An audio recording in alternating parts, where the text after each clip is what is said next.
afternoon, everyone. I want to thank you guys and thank everyone that's helped out tremendously in this. And of course, we picked the hottest day of the year in Massachusetts, so it's better than snow, as the superintendent alluded to me. So thanks again for coming in here, and we're going to do a presentation. And I'm the traffic safety officer for Medford, and we take this presentation and driving safe and safe driving while not texting very seriously. So we felt this presentation would really help out with students that haven't been driving, as you guys, with COVID and the pandemic, haven't driven nearly as much as you may have before. Your simple routines that you went through before, you're not doing them anymore. Your muscle memory and your hand-eye coordination is something that will really, it takes time, and you'll lose it over time if you don't drive. And we feel that what better time than before the summer to at least give a reassurance and also a little bit of advice on what we feel can really, really help with diminishing crashes that we've seen day in and day out. We are here for you. Anything you guys need, anybody, please feel free. You can email me. I have my email that's set up on the website, medfordpolice.com. And if you guys need to ask me a question outside of this, please, we're always here to help. I usually report to recess at the Brooks School often, so if you want to catch me playing with the young students at elementary school recess, please, Mr. Sacco, big shout out. He's a fantastic elementary school teacher. But once again, I'm going to introduce Mark from AAA, and once again, thanks again. Take this seriously, because it may be something that could save a life, and that's what we're trying to avoid here. So thanks again, appreciate it. Mark, how are you?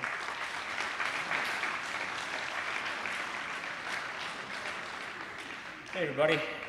All right, I'll be short and sweet, because I know towards the end of the day it's hot in here, everybody wants to go outside, and I'll just make my point. And I'm here today actually, and I'm joined by Emily Stein from Safe Roads Alliance, and she's going to talk a lot about distracted driving. What I'm going to talk about is marijuana and driving. And I know that's a popular topic, especially here in Massachusetts, because let's face it, when you're 21, just like alcohol, you'll be able to go down to the dispensary and buy some legal weed. And what we're finding at AAA is a lot of people don't really realize that when you're high on marijuana, your driving performance is affected. In fact, at AAA, we hear from a lot of people that think they're better drivers when they're high. And unfortunately, that's just not true. Nobody's a better driver when they're high. And the reality is that we make that statement using research, brain science, studying crash data, and we can plainly say that when you're high, your reaction time increases, you're not checking your mirrors as often, you're not reacting to things as quickly, and if you feel different, you're going to drive different. And so the research is kind of new, but in Massachusetts, but in Washington State, we've had a chance to see what happens after legalization. So Washington State was one of the first states to legalize recreational marijuana in 2010.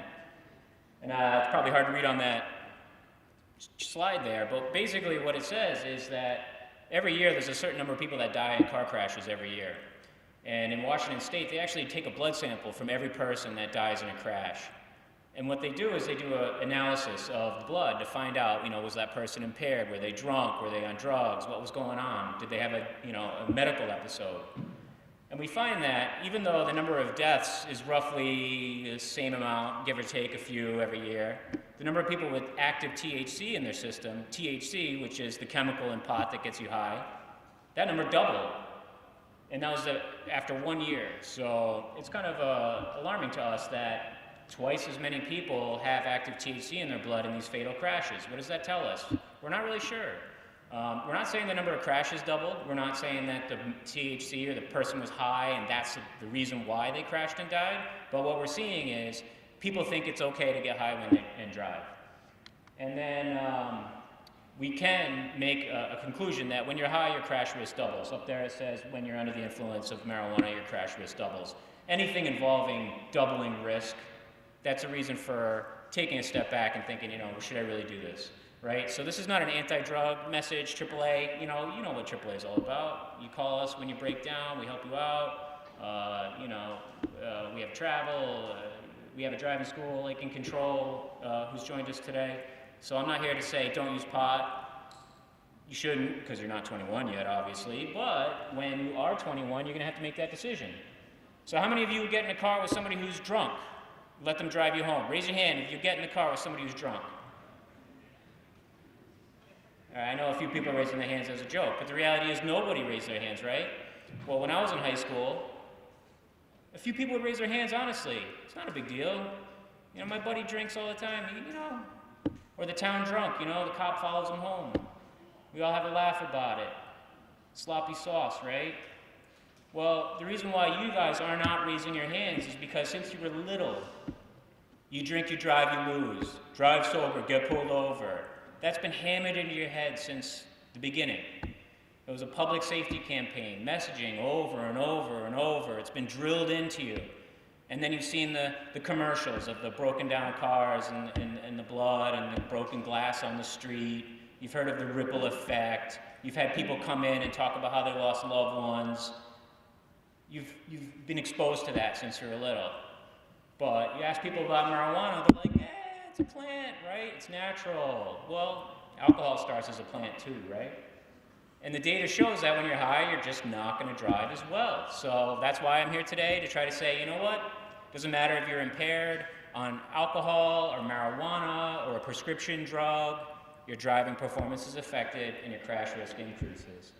So I don't know if you can see this very well, but we have what we call the useful field of vision, right? So a skilled driver, someone who's sober, they're healthy, they have good eyesight, that blue box at the top, it shows you what your brain actually can process. Your brain can only process a certain amount of information, right? The human brain is amazing, and it's not because of everything it can do, it's its ability to filter out things that aren't important to you. So that's why we survived 30,000 years ago in the wild, right? We needed to hunt prey, well, we could focus on the prey, and everything else kind of goes away, right? You sit and watch a movie, you get really into the movie, this room kind of goes dark. All you see is the TV screen, right? Even if the TV's at like a weird angle, your brain has this amazing ability to kind of straighten it out in your mind. You don't remember that the whole movie was at a 30-degree angle. You remember the movie as if you're watching it head on. So when we're driving, the same thing happens, right? Anything outside the useful field of vision, your brain just kind of tosses away because it's not important. It's not what you're looking at. At the bottom, that blue square, which is narrow like this, that represents what happens when you're high. We tend to hyperfixate on the car in front of us. We just sort of zone out on the car in front of us. So today, on my way here from Rhode Island, where I live, I drove up 95 and 93. I saw 3 separate crashes, rear-end collisions. Why? Because you're driving on 93, suddenly you have to slow down, everyone hits their brakes, and there's always somebody that's just not paying enough attention, driving too close. Boop, boop. The most I've ever seen is 8 cars, rear-end collisions, 8, one after another, because everyone's riding each other's tails. First person slams on their brakes, crunch, crunch, crunch, crunch, crunch. Nobody's seriously hurt, right? But it's a pain in the, you don't want to have to deal with that. So when you're high, you're just not checking your mirrors as often, and we've taken people, gotten them high in a closed course. There's cameras in the car that track their eye movements. They wear a hat, it's called an EEG cap, measures brain activity. Time and time again, somebody's under the influence of THC, they're not scanning, they're not looking around as much, they're just kind of hyper-focusing on the car in front of them. And that's not what a skilled driver does. Gotta check. Yeah. So marijuana, it affects your time, sense of time and distance, right? If someone's high, you can feel like they've been working on something for hours, and they look and it's only been half an hour. Or they get involved in something, they feel like they've only been doing it for half an hour, next thing you know, 2 hours go by. That's fine and all when you're home and in a safe environment, but when you're driving, these types of changes to your perception affect your ability to stop in time. You're not going to register that tail light went in front of you, turned on in front of you, and you realize, oh, I got to slow down. So naturally, it takes about a second or so for you to register that the tail light activated in front of you, and you got to move your foot over and hit the brake. So we automatically have a slow reaction time. You can test this. Have a friend put your phone on slow-mo and start recording, right? Have somebody just like throw a ball at you, but don't have them tell you when they're going to do it. Just have them randomly throw it. Then watch yourself try to react. And you'll see how slow you really are, even when you're sober. It's like when you're watching a replay in a football game or something, and he didn't make the catch, or it just bounced out of his hands, and he's like trying to get it midair. It looks so easy. You could just snag it, right? But It's because human beings, we don't react very quickly to things at all. And when you're high, you're just increasing that reaction time, so you're going to be more likely to crash. Officer Kanava can attest to this. Another myth about marijuana use. People think, hey, you know, if I'm high, I can't get a DUI or an OUI. It's not like alcohol. You're not going to get in trouble, you know. You're driving down the road and you roll the windows down, you can smell people smoking, especially this time of year, you know. The reality is, yeah, you can get in a driving under the influence charge or a OUI charge for marijuana. There are officers called DREs, drug recognition experts, and what they do is, you don't get a breathalyzer when you're high. They come and they look at your eyes. They see if your eyes come across properly, and you're obviously going to smell, and then they look at other factors, and they know what things they have to look at to conclude. If you're high, that's it, you get the charge. And it's just as bad as getting a DUI. It's not lighter under the law, it's the same penalties. And then when you first get your driver's license, if you get caught doing that, you know, then you have to go back to driver's ed again, you have to do a retraining program, there's a $500 fine, you're starting over, your insurance is gonna go way up. It's just a nightmare. And there's a lot of people that think that it's okay, or they just really don't realize it. They get pulled over and they say, oh, I was just smoking some weed, what's the big deal? And they don't realize it. They don't realize that police will treat it just like driving and chugging some Corona. So keep that in mind. The other thing that people don't understand about driving is that they think that when you get that driver's license, it's yours, right? I worked hard for this, it's mine. The reality is it's not yours. You're allowed to drive by the state. Driving is a privilege, it's not a right. There's a law in Massachusetts and in most every state called the implied consent law. When you sign your name for that driver's license, you're telling the state that I agree that if anybody requests me to take a field sobriety test, I consent now. So if you refuse on the road, you're in violation of that, they'll revoke your license. So we have this relationship with driving where we think it's a place to chill out. And you see car commercials, you know, my car is my decompression zone. Well, it shouldn't be. You should treat driving like a job. Most people, many people, they spend more brain activity and energy driving to work than they do at work. We really underestimate how complicated of a task driving is. We don't take it seriously. And the fact is, it's a leading cause of death for teenagers. So 9 out of 10 people, when they get their license in their first year, are going to have a crash. That's what the data shows. And it's a leading cause of death. So if your parents are worried about you, you know, going to college or you know, getting bad grades or getting hurt by somebody, or, you know, there's predators out there, and, you know, if you go golf, look out for the lightning, don't stand under a tree. You know what? They should be more worried about you getting in a car than anything else, because that's where you're going to die. And it's grim, and I hate saying it, but it's true. In fact, the officer, Jordan, pointed this out. You know, there's too many crashes out there, and they're seeing a lot right now. Half as many people were driving last year over the pandemic than normal, and yet the number of fatalities increased. So last year, we saw more deaths nationally than the year before, but half as many people were driving. And I think all you have to do is just look around and look at the way people are driving right now and understand. So. And that's pretty much it for my presentation. I'm sorry that I'm just kind of throwing it out there. You know, you're going to hear people say I'm a better driver when I'm high. They're just not correct, unfortunately. So, you know, be smart, think about it in the same way you view alcohol. If you feel different, you drive different. You know, you're not a bad person if you make a decision. Just like, you know, I'll have a drink or two at dinner, but I'm not going to drive. Well, think about the same way with marijuana. If you're going to be in a situation where you have to get in a car with someone who's high, use the same techniques you've learned about alcohol. You know, take an Uber, walk, get a designated driver. There's no shame in being the designated driver. Your friends will really appreciate you for it, all right? So that's it, and I'll pass it over to Emily.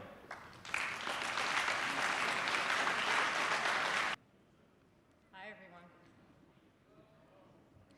All right, it's good to see all your faces, and normally we'd be in the auditorium. I believe this might be my 8th year coming to Medford. I live in Medford, my kids are in school here, so it's a real privilege to be back in this situation. and to be able to present in person. So I might be a little rusty because this is the first time I've presented to a group of people since January, when I think we were here in 2020. Closer to the mic, okay, thank you. There we go. All right, so I am Emily Stein. My organization is called Safe Roads Alliance. We did a lot of work in the past 8 or so years to get the hands-free law passed. I know when you're under 18 and you have the GDL law in place, you shouldn't even be having the phone anywhere on in the car. But we still understand the reality is people are driving distracted. And I want to just come here and say, this is not a teen problem. This is something that I'm still tempted. I think we all have an addiction to our phones. And I'm not going to come here and say, you know, to lecture you to not drive with your phone. But I'm hoping that we can give you a couple tools that you can bring into the car, either when you're driving with friends or driving yourself, and also when you're driving with your parents or guardians or older siblings. We want to give you the tools to make you feel like you can speak up. So this angle is a little tricky. Can I take this mic out? Okay, sorry, I'm gonna be a little better. Okay, so I think it's really important to say, to recognize that your generation, you guys, are already saving lives because you're choosing to not drive your phone in the car. I think this generation by far is better at just knowing that you cannot drive distracted and that you're keeping up to your friends if they're driving distracted. Just like Mark said, if you drive in a car with somebody who's had a couple drinks, you're going to speak up and try to drive yourself or get home safely another way. It has to be the same thing with distracted driving. Just as, you know, we're trying to move the needle and change the culture so that we do distracted driving just as we do drunk driving. We have to make it culturally unacceptable. So they did a poll just to see what people felt were what their biggest fear was on the highway. Was it aggressive driving, drunk driving, and they found that distracted drivers were scaring people far more than drunk drivers. So 88% of people said, I'm scared, I'm going to hit my distracted driver. So that's something that's very different from what it was 10 years ago, 20 years ago. Can you hold this one too? They can't hear. Like this? Okay. Stay behind that speaker, and the second mic is for the video. Okay. Well, this is awkward. Okay. All right, that's great. So if you can click ahead, Mark. So everybody has a fear. 88% of drivers have a fear of distracted drivers that we're sharing the road with. However, if you advance, between 35 and 60% of us are hypocrites because we ourselves are texting and driving behind the wheel. So that's something we need to change. And if we continue to say this is dangerous, this isn't safe, we showed you pictures of crashes, I just don't think that's getting through. So we're trying to change our message a little bit and focus on respect. Focus on these drivers are being selfish. The Massachusetts Highway Safety Division came out with a PSA a couple years ago called Don't Be That Guy. And you don't want to be that guy who's at the red light texting on their phone and everybody has to beep. You don't want to be that guy who's rear-ending people because you were checking your phone. So if you could go ahead. So as drivers, our most important job is to protect ourselves as a driver, to protect the passengers in our car, and also to think about all the vulnerable road users out there. So we have people biking so much more because of COVID, biking on the side of the road. We have so many more pedestrians who are out, especially now that it's summertime. We have to think of the other people on the road too. So how many people here in driver's ed or at home have heard of defensive driving? So this is when you're driving, you want to expect that other people on the road are going to make the mistakes. So you have to pay attention, you have to drive the speed limit, you have to expect the unexpected. But a lot of people think they're a defensive driver, yet they're still on their phone. But you cannot be a defensive driver if you are a distracted driver. So that's really important to remember. You cannot prepare for the unexpected if you're not looking at the road. So there's something called SPIDER that Joel has put into this presentation in the last year. And it's a defensive driving technique, or just a simple acronym to remember. So S stands for scanning for potential threats. P is predicting where the threats may come. So imagine you're driving through Medford Square and you're approaching a crosswalk. So my brain is going to say, I'm going to predict that a pedestrian could be in that crosswalk, and I'm going to have my foot hovering over the brake. But if you're on your phone, or if you're on a hands-free call, your brain is still not paying attention, and you might not interpret that there could be a pedestrian in that crosswalk, and you might blow through it, and you could hit somebody. So I is identifying visual and actual threats.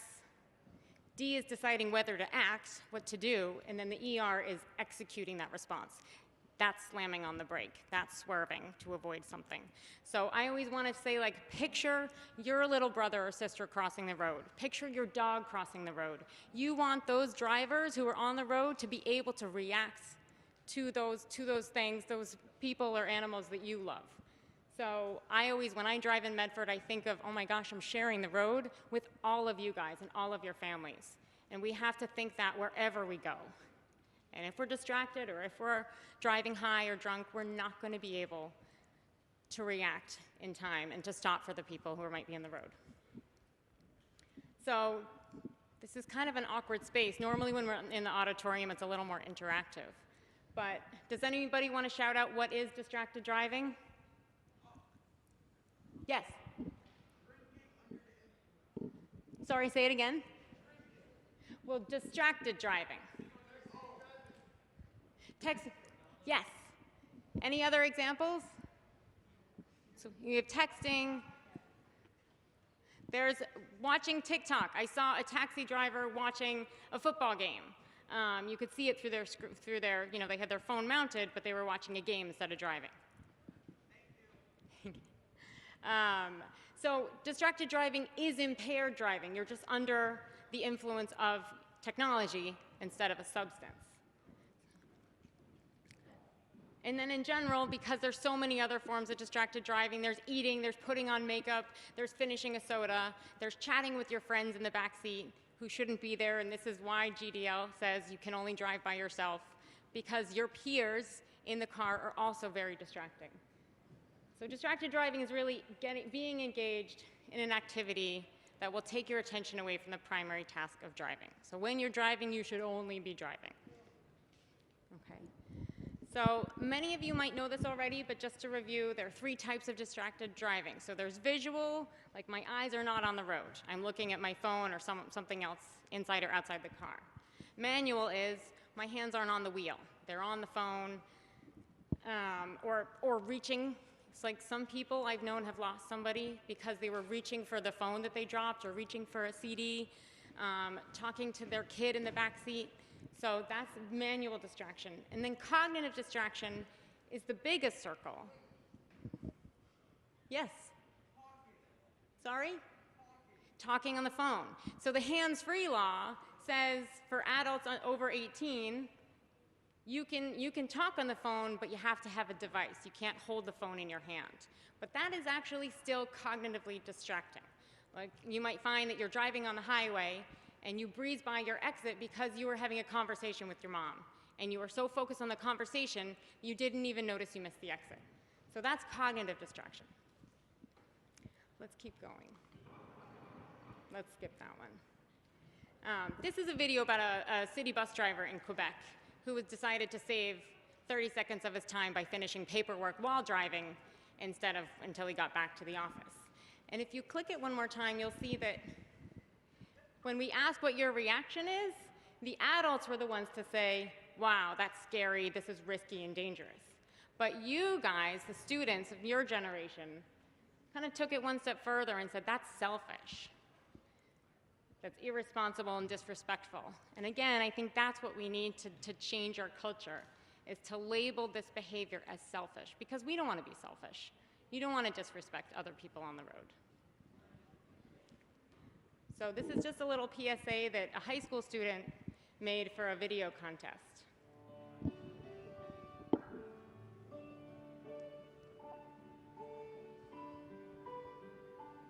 A primary value ingrained in us from our earliest days, respect for others, the golden rule, treating others the way we would like to be treated. We all want to be treated with respect. That's why we don't like it when we see others driving distracted. In fact, 88% of surveyed drivers said that their largest traffic safety concern is distracted driving. So doesn't that tell us something about how we want to be treated by others while on the road? Yet 45% of us read text or emails behind the wheel anyway. Isn't it time we practice what we learned as children, especially when driving? Let's end distracted driving. It's a matter of respect. Right. So again, they're kind of saying like you're a big hypocrite if you're saying you're scared of distracted driving on the road, yet you yourself are driving. And I have a sign on the back of my car that says hang up and drive.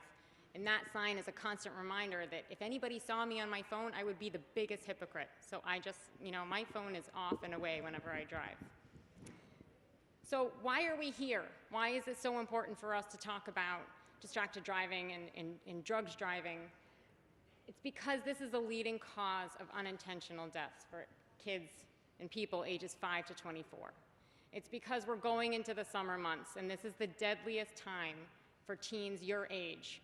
Because it's summertime, everybody's excited, you feel like you can kick up your feet for a little bit, but between Memorial Day and Labor Day, it's the deadliest time as a teenager to be on the road.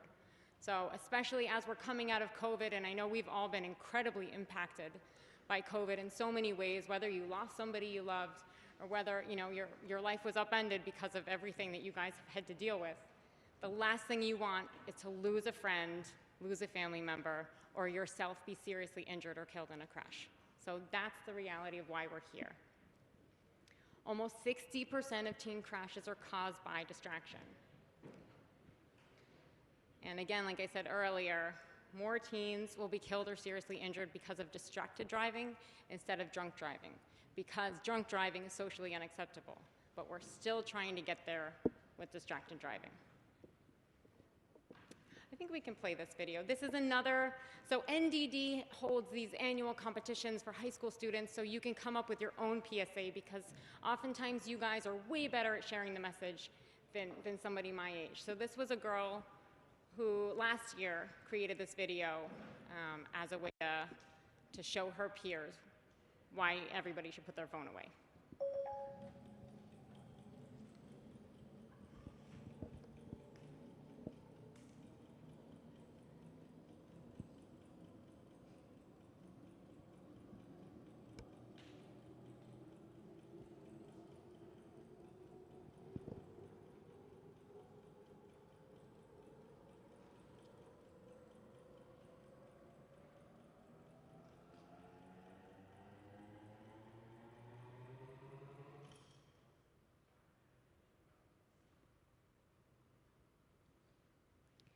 So as part of working to change the law in Massachusetts, I worked with a lot of families who had lost a child. And I can't tell you how devastating it is to see their child, grow up. They're finally out of diapers, they're finally in school, they're graduating high school, they might be moving on to college, and it's in their early 20s that they lost their child. And it wasn't often their fault, but they have so much ahead of them, and their parents are lost. Their parents have trouble celebrating any holiday, any birthday, because it's just too painful. So part of the reason I'm here, if you could go back one, this is Casey, and this is Joel. So Joel, who founded NDD, this is his daughter. He'll come in and he'll say, I was the guy who was rushing to work, eating the yogurt while driving. I was the guy writing emails on my commute to work. He was that guy. And then his daughter was killed by a distracted driver. And Casey was in the crosswalk, walking to work, and a 55-year-old man was reaching for his GPS, and he didn't see her, and he killed her. And you know, Joel and I have worked together a lot, and I'll share my story in a little bit to explain why I'm here. But to see him go to schools across the entire country talking to thousands and thousands of students, it's because he wants to see all of you reach your goals that his daughter didn't. So she was 21, she was ready to graduate from Fordham University, she wanted to become a journalist, but she never got to see that career. She never got to build a family and see her future. And then this is X, so we have a lot of stories about people who've been killed, but you notice X doesn't have bookends, so he's still alive. But at the age of 5, he was walking in a crosswalk with his sister holding hands, and a 22-year-old driver who was texting didn't see them, and she ripped X's hand from his sister's. And he's alive, but he's attached to a ventilator. He's paralyzed from the neck down. So he cannot walk, he can't breathe on his own. And I was watching a video of his mom, share X's story, and the most painful part was when she said, "I can't tell my son to go out and play. He can't go out and play." So I think sometimes survivors of these serious crashes, they're able to share their stories, but we don't hear them as much and think about the long-term chronic health issues that they're going to have for the rest of their life. So why do we still use our phone? We hear about these stories, they're very sad. We know it's the law, we know we could get in trouble. So what are people's excuses after they cause a crash? What are their excuses for being on Snapchat or Twitter, texting or emailing? If you could, and maybe some of these excuses sound familiar. It only takes a few seconds to send that text. I've never been in a crash. I'm a safe driver. Everyone does it. Driving is boring, especially if you have a long trip and you're on the highway, it can be boring. But then this is the one that I think is especially powerful now. I need to be in contact with family and friends. I think after COVID or during COVID, we were so dependent on screens, way more than we even were, before. And we're stressed out. We want to make sure everybody's okay. So if our family or friends reach out, we want to check that message right away. We want to respond right away. But this is the problem when we are in a car. And we need to remember it's not worth it. So this is a story about me and why I'm here today. And the excuse is it only takes a few seconds to send that text.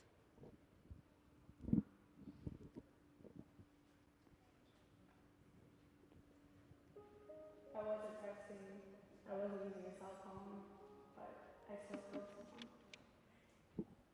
I was 17, prom was coming up, I was ready to leave high school, I was excited about the summer and going off to college. My mom and dad were both teachers when they met at an elementary school when they were teaching. People would describe him as a gentle person. He was my dad. He was a great dad. He was the greatest dad I ever had.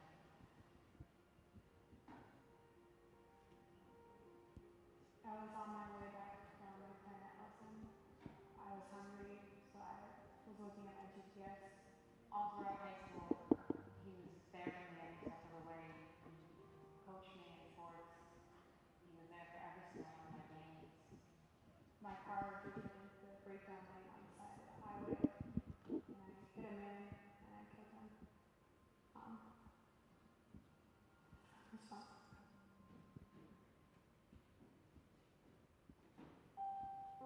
I was 6 months pregnant when my dad died. I knew he was going to be such a fantastic grandfather. And when she smiled for the first time, he wasn't there to share it. When I was driving, I had a choice. I could have pulled over to the side of the road just a few seconds. It changes everything. It's just, my mom has this incredible grandchild, but she can't share it for her group. She doesn't have that partner. I think of all the things that my dad has taught me and about the love that we have as a family. Distracted driving is a choice, and it's a selfish one to make.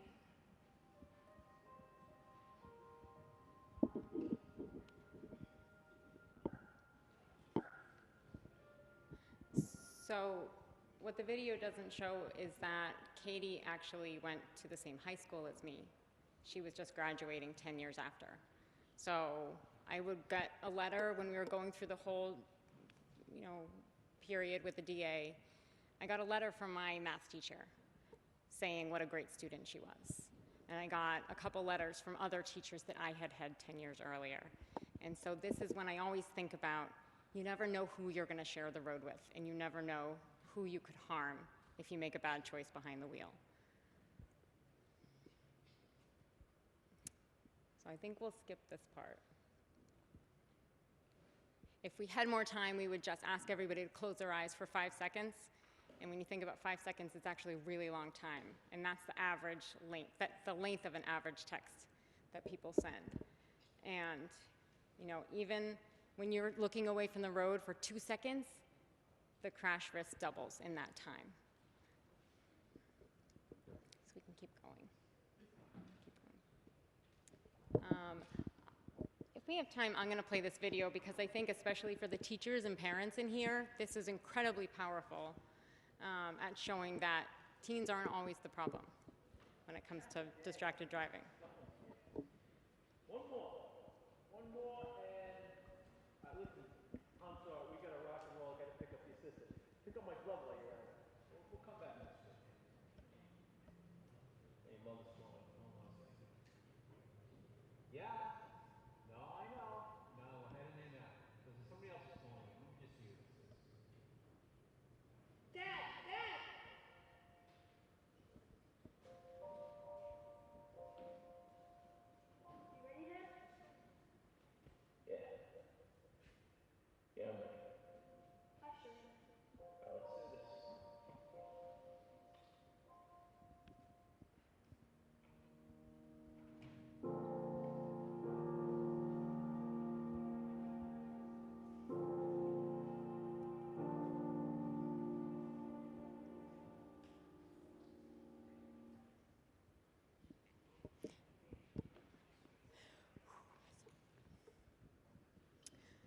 So this is the positive part. You guys have the power to keep your friends safe. So what some organizations did was they polled teens to find out how much they would change their behavior if a friend asked them to put the phone away. 78% of teen drivers say they're likely to not text and drive if friends tell them it's wrong or stupid. 90% say they'd put their phone away if a friend in the car asked them to. And 44% said that they'd be thankful if somebody, a close friend, asked them to stop texting and driving, because it shows that you care. So if you go to the next. So SAM is an acronym. Joel and I created a program for elementary school students because we felt like, okay, if the child in the back seat actually is the one to speak up and start nagging their parent to put the phone away, then the adults who aren't listening to the messaging, they're not listening to our safety message, they're gonna listen to a kid in the back seat. So SAM is an acronym, but it's also the name of a little meerkat mascot that we created. And this is where we're hoping to give you guys the tools and empower you to feel like you can speak up. So S stands for see a problem. So say you're riding with your friend and you see your friend picks up their phone to change the music or check directions or respond to a text. A stands for address the problem using an I statement. So you guys might be familiar with this with bystander intervention, language used around bullying where you share your feelings. You don't say you're an idiot, like put the phone away. You use the I statement that might sound like I feel scared when you're texting and driving, or I feel scared you just crossed over the center line. M stands for make an action plan together. So that's when you can offer your help.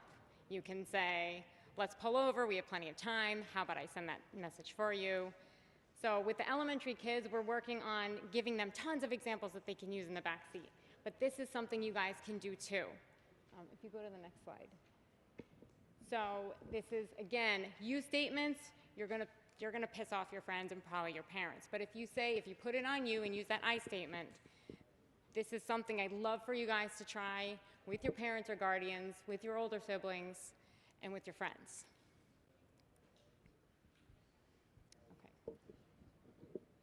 Okay. And then again, helping keep mom and dad safe. So how many of you, I know we're ready to go outside soon to see the demonstration, but how many of you have been in a car with your parents or guardian and they're on their phones?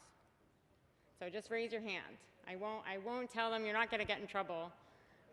But often when we're in the auditorium, about 90% of your hands go up. So this is a common problem, whether, you know, and the thing is they're modeling for you. If your parents do it, most likely you're gonna think it's okay. So this is when it's really important to speak up, all right? I think we can go to the next one. The next one. So my mom tells me not to drive distracted, but she does it all the time. I guess you could say she's a hypocrite. And then this one, Joel had a kid come up to him after one of his presentations. And he said that, you know, this older brother was in tears. And because his younger brother, when he started driving, actually killed himself because he was texting behind the wheel. And he said, I drove distracted. Do you think my little brother is dead because he saw me do it and thought it was okay?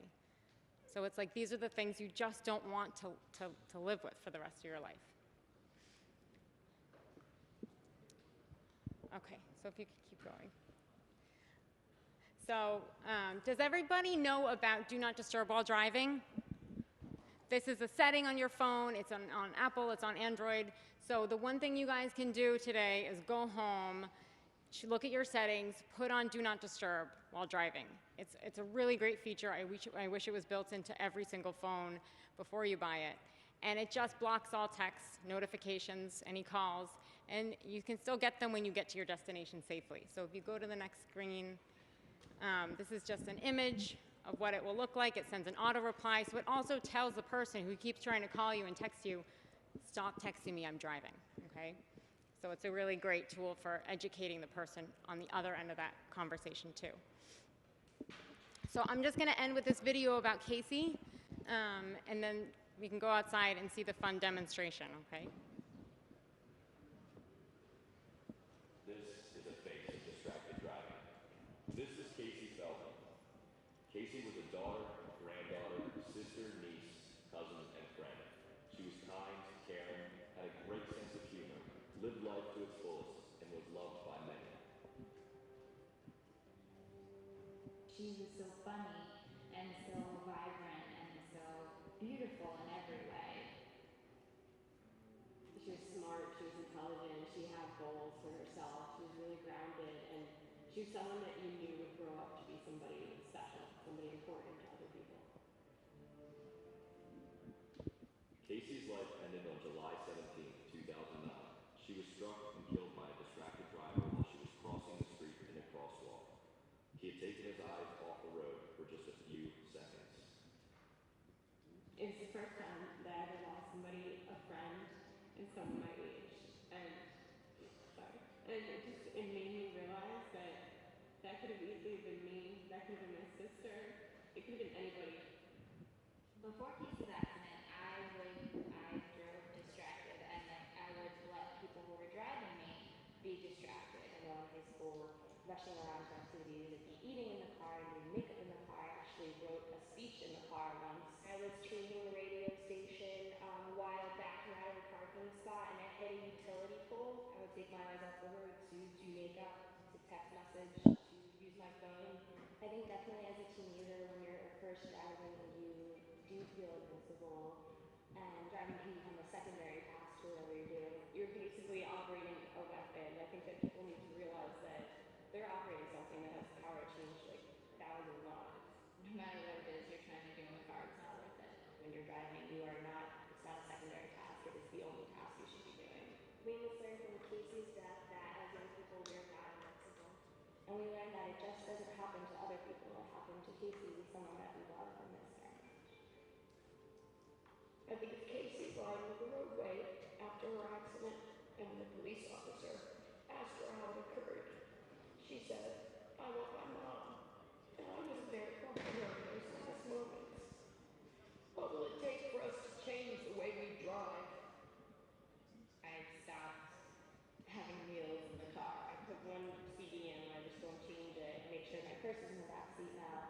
My phone is in the back seat. If I'm driving, that's the only thing I'm doing. This is a picture I have in my car of Casey to remind me to keep my eyes and mind on the road. You could do the same with a picture of somebody that you love and care about.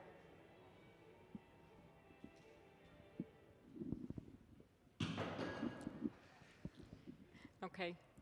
So again, these stories are sad, and my line of work in road safety is definitely challenging and not glamorous.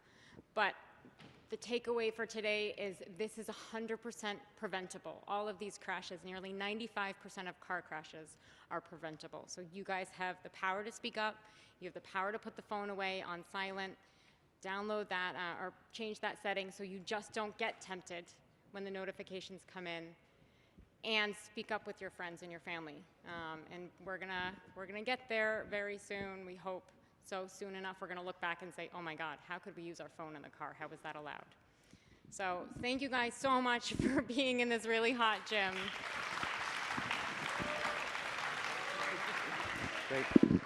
Great. Thank you so very much, Emily. So I want to invite up one special guest who's made some time to be here today. Is Chief Buckley from the Medford Police Department to share a few words as well. I guess they have two speakers. Thank you. Hey, good afternoon. Thanks for coming out and coming to school today, because it is one of the hotter days that you'll have all year in school. And but it was great to see that. Even I get bossed around sometimes. But in coming to school today, you're probably getting one of the most important lessons, all right, that we can, as a school, as a police department, as a community, give to our young, newer drivers. Message you should hear is distracted driving is a choice, right? It's a selfish choice. Don't do it, right? Don't get on that phone. Don't pick up that phone for a couple of seconds. I don't want to be taking reports on accidents involving distracted drivers and the youth in the city. I don't want to watch a video one day, maybe one of you or someone you know is in a video like this, because all of this is preventable. That's the message that you've heard earlier today, and it needs to stick with you. You're also about to enter another part of your life, which not just you picking up the phone and being distracted, but pretty soon you're going to be able to be driving around with friends in your cars, right? So that is another crucial moment in your license. Your first 6 months of your license, you're driving around alone. You think you got it mastered. You can drive anywhere, you're good. One day your friends are in the car, right? And then they start fooling around and turning the radio up and yelling and screaming out the windows. Another level of distraction that you got to be aware of. So if you're a friend getting into a friend's car, be respectful. Allow them to drive you safely, okay? You all need to get where you're going in a safe manner. You all need to be responsible to this community also, because it is a great and awesome responsibility to have a driver's license. If you're going to get into a motor vehicle, understand your responsibilities, because you could not just hurt yourself, you could hurt others. We don't want to make statistics. So I appreciate you coming out today. I'm glad you came to school, right? It's a great day. It's a great day to learn this lesson. So thank you very, very much. Okay. Great. Thanks so much, Chief Buckley. And our final speaker before we explain how we're going to get going outside is the leader of the Medford Public Schools, our dear superintendent, Dr. Edward Vincent.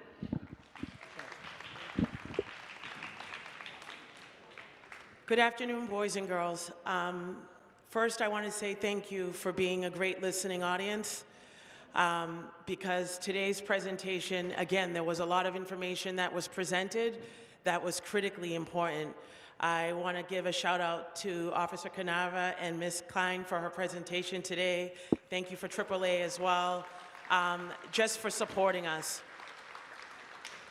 My son is about to get his license.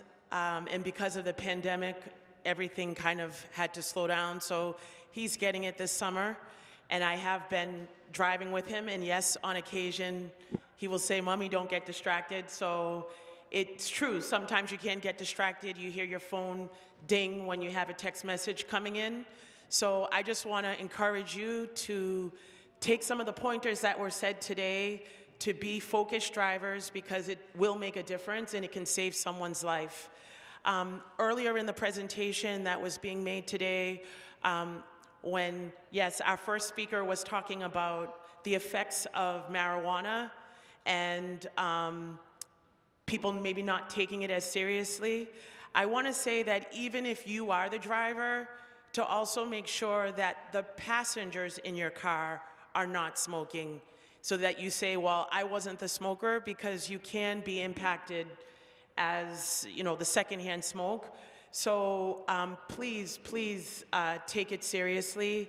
We know that there were brownies and there were a lot of foods, sweet foods, gummy bears and things like that, which have the HTC added to it. And so it may feel like you're eating candy or just having a brownie, and then the effect kicks in a half hour later. So I really, really hope that although it was a lot of information presented, you take the information that was shared today very seriously, because we don't want these tragic accidents to happen where someone ends up losing their life unexpectedly. So again, thank you. I'm looking forward to going outside, but thank you today for your participation, and have a great rest of the day. So if we look at the stanchions, obviously I passed the 20, and I've just inched past the 40, so it's taken me about 41 feet to stop. All right, so I hope you guys noticed that ABS braking system working with those wheels, they didn't actually stop turning until the car physically stopped. And I'm going to take a second while Jeremy works his way back to show you the next drill going a little faster, just to introduce us.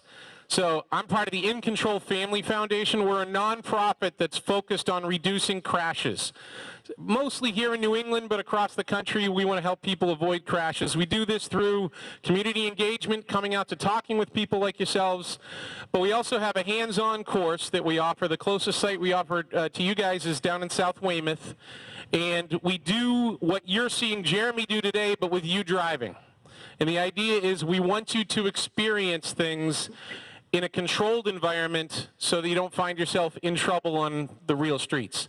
The reality is, and I'm sorry if I'm repeating some of the stuff they said inside because I didn't get to stay for the whole part, but the next 90 or so days are the most dangerous days on the road for teen drivers. We lose more people the 100 days of summer than we do any other time of the year. So I really want you guys to be focused on the things that you can do to avoid becoming a statistic. Jeremy, it's all you. And I'm sorry, let me briefly introduce Jeremy. Jeremy is our Director of Operations, our lead instructor. He's also a race car driver. He's very skilled at doing this. We recognize that we don't think it's a great idea to be driving around even using Bluetooth, but we have mic'd him up for the purpose of today so he can talk to you guys while he's instructing. Yeah, thank you, Dan. So we're going to be increasing the speed on this next run. And what I'm looking for here is continue to see how the ABS braking systems is really working effectively and efficiently to get the car to stop in the shortest distance it can. My job as the driver is actually really easy. My job is to hit the brake pedal as hard as I possibly can and really let the ABS system in the car take over and get it stopped as effectively and efficiently as it can in the space that we have. So this run is going to be done at 10 miles an hour faster than the previous. We're going to go 45 miles an hour, and I want us to count how many cones we had passed, the distance it takes me to stop. We saw at 35 miles an hour, roughly 40 feet. So I think we all agree that it'll increase, but by how much is kind of the question here. So here's a 45 mile an hour run. Also, notice how much faster 45 miles an hour is. It is a lot faster.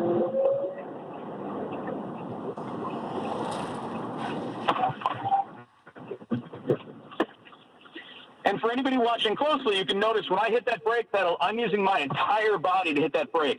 My whole body's up into the seat. You cannot hit the ABS brake pedal too hard, so hit it as hard as you can. If you need it, it'll always work.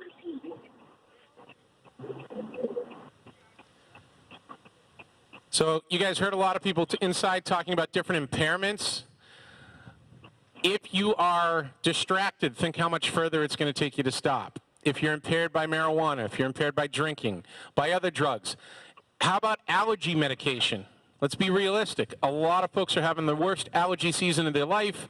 They're taking things that slows your ability to react quickly. And these are things you need to be conscious of when you're driving. So, Dan, even a small delay in reaction time in a situation like that can have really catastrophic effects. If I have a delayed reaction time of even a half a second in that scenario right there, I'm not stopping in front of that wall of cones. That wall is at 60 feet, right? So if I have let's say I'm going 50 miles an hour, right? Right in between the next two drills here, I just did 45, I'm going to do 55 on the next run.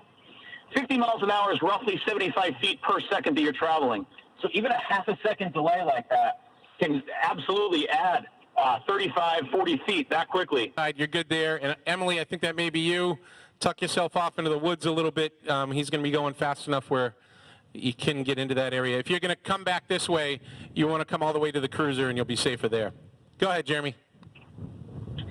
So on my next run here, I'm planning on going 55 miles an hour. Now that is obviously an extremely high speed for this tight of a space. It is going to take me a lot longer to stop. This is not working in a linear way.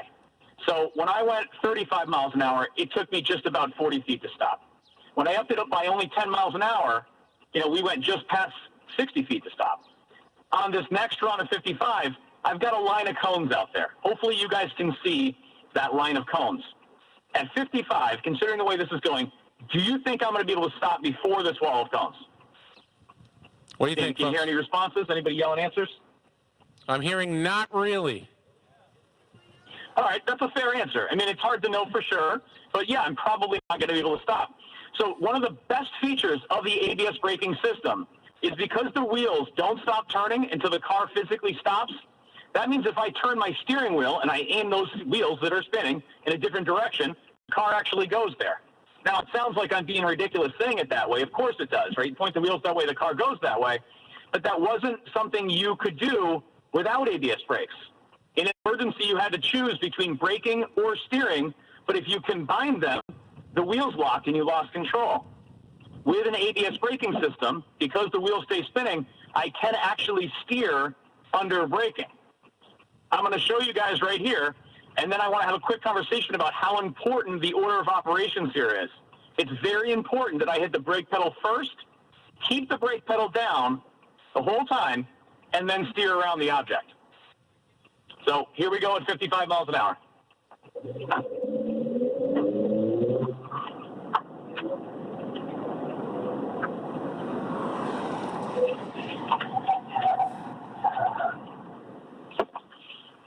So at 55 miles an hour, we're able to brake and steer around this object. It took us a lot longer to stop.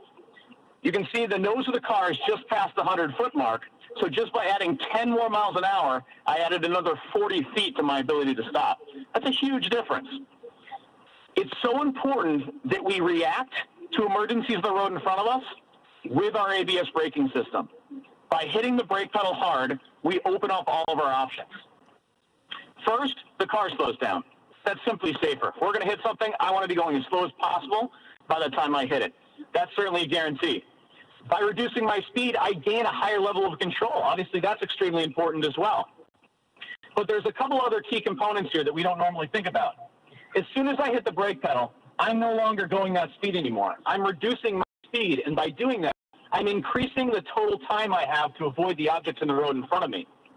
And the last part, and one of the biggest reasons this works, is when I hit the brake pedal hard, the weight of the vehicle travels over the nose of the car, and it stays across the nose of the car. And because of that, all that weight that I stuck there by hitting the brake pedal hard and leaving the brake pedal down is not able to transfer side to side when I decide to steer. So if I was going 55, 45, even 35, and I didn't hit the brake pedal to try to go around there, the car would spin around. All the weight would shift to the side, and with that, it would overwhelm the tires, and I would absolutely lose control of the car. That's a very tight turn that I needed to make there. But with the weight over the nose, braking first, and then reacting with steering, we're able to have a lot of control over the car. Dan, do we have time to do that one more time?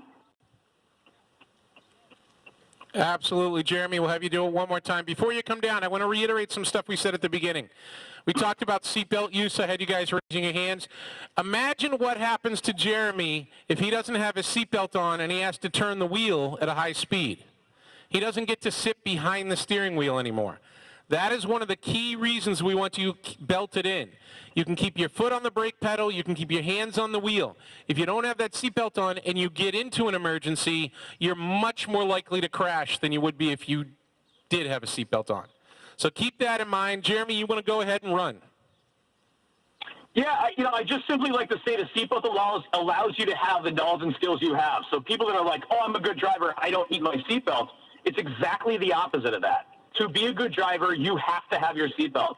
Otherwise, all I would be doing is holding onto the wheel to hold myself in place, and instead of being able to hit the brake pedal hard, what I'd be doing is using my legs to brace myself. So I really, at that point, wouldn't have the same control over the car. Here we go one more time at 55. Again, watch how the nose of the car drops. It allows you to have control over this vehicle.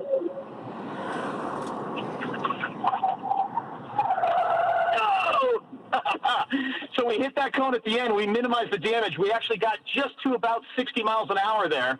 And because of that, all we could do was minimize. So we took that one cone out right at the end there, right? And because of that, we minimized the severity of the crash in the situation. It still allowed us to stop in a fairly short distance. And the reality of any situation, as you increase your speed, you increase the danger level. You become more likely to crash. You have less control. So keeping your speed down is an essential part of this. It's going to increase your stopping distance and decrease control overall. And once I go 60 miles an hour, like that run there, even with the ABS braking system, we still can't manage to avoid the crash altogether. All we could do in this scenario is minimize it. So you can see small changes in speed have drastic effects over your control. 55 wasn't difficult at all. 60 overwhelmed what the vehicle could actually do for me. A very big difference. And how many of you guys, on a 35-mile-an-hour road end up going 40, 45? Or have heard that you won't get a ticket if you go 5 over the speed limit? These are not good ways of thinking about situations. Do you have control over your car at 5 over the speed limit is a really important question. Or if you make a small change in your speed. Here, I no longer had the ability to control the car at that sort of a speed. So, folks, some of you out there watch this sort of thing happen and you're a little concerned, you're a little timid about driving behind the wheel, you're not feeling as confident as we'd like you to. That is something we'd love to work with you on. If you ever want to come train with us, we can help you save some money off your auto insurance and, more importantly, help you avoid crashes. For those of you who are watching this thinking it's no big deal, I'm going to go do this tomorrow in this parking lot when hopefully nobody's around, no, don't do that. That is not the point of today's exercise. We want to show you how the vehicle behaves, but we're not trying to encourage you to try this stuff at home. Sorry, Jeremy, there was a little echo there. So we'd love the opportunity to train you guys as well. We have a lot of different people who come through the course, some of them professional drivers themselves who thought that they were going to know more than us, and they had the opportunity to learn some pretty important things. So if we can help you save some money off your auto insurance, help you save yourself from crashing, putting your family through that. I mean, honestly, folks, look around. Percentage-wise, way over half of you are going to crash in the first 2 years behind the wheel. We saw a good percentage of the kids who already have their license have crashed already. It's just how it works, and it doesn't need to be that way. If you guys grew up in Europe, there's a ton of countries that have far lower crash rates. The big difference, they focus more on their driver education. They literally have a 1-hour road test. You guys who have your license, how many minutes was your road test? I heard 5. That's probably on the high side. We just don't take it as seriously here in the United States, and it's a really dangerous thing. Jeremy, any closing comments? No, I just want to make sure everybody really does take driving seriously. It's one of the most dangerous things most of us will do in our lives, and we do sort of receive minimal training. We end up learning through experience alone, and although that does help, it's just an expensive, dangerous way to learn how to drive. Come see us. Come have a little bit of fun with us. It is fun to do the training, but you learn real skills that allow you to become safer in the real world when situations come up. Jeremy, we got a request from the administration here to do one more of the high-speed runs so they can see that, if you don't mind. The one where I have control at 55, or if I go 58 and I don't have control? I'm going to let you surprise us, but you can talk us through what you do. We'll see. We'll be in that range. All right, do we want to have somebody fix those 2 cones that are down? I see Jordan heading that way now. Thank you, Jordan. Perfect. In the meantime, we talked about seatbelt use. How about safe following distance? guys all went through driver's ed. What's the safe following distance for the vehicle in front of you? Say it loud. I heard 50. I heard somebody with the right answer. So not everybody's gone through driver's ed. We do think going through a traditional driver's ed course is a good idea. AAA's got a great program. I'm sure there's programs in town here. Those of you that learned 1 car length for every 10 miles per hour, that's not accurate. It just doesn't work. What Jeremy showed you was it takes exponentially further to stop your car the faster you're going. So at 20 miles an hour, maybe 2 car lengths is going to pull it off. But at 50, 5 car lengths isn't enough. So I heard it yelled out, 3 seconds. We want you to leave 3 seconds between you and the car in front of you. And then we can reduce these, these car crashes. If you can stay engaged, keep the phones down, don't play with your dashboard, don't get too distracted driving, and then also give enough distance, you'll be able to react to other people. Jeremy, with that, we'll let you do this last run. All right, I'm going to go 55 in this run and show you that we do have control of 55. You go any faster, we do not have control.